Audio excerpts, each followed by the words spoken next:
Hey guys, this is Dr. Hub. In case you haven't subscribed, please do subscribe. This is a concise, well-crafted summary and it highlights only the important keywords.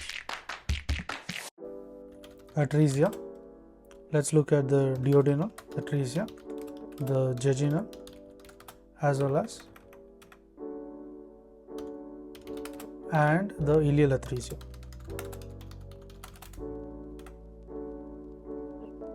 So under this, first let's look at the duodenal. Under duodenal atresia, it is nothing but the double bubble sign, and there is the duodenal atresia. It presents immediately after birth. After the birth, it presents. Next is associated with the Down syndrome. Then comes the significant finding, that is a bilious vomiting. So bilious vomiting is seen, and this differentiates it from the pyloric stenosis. So differentiates from the pyloric stenosis. Next is we move on to the jejunal atresia. The jejunal atresia, it has a triple bubble appearance, and it also presents as an apple peel appearance. And lastly, the ileal atresia.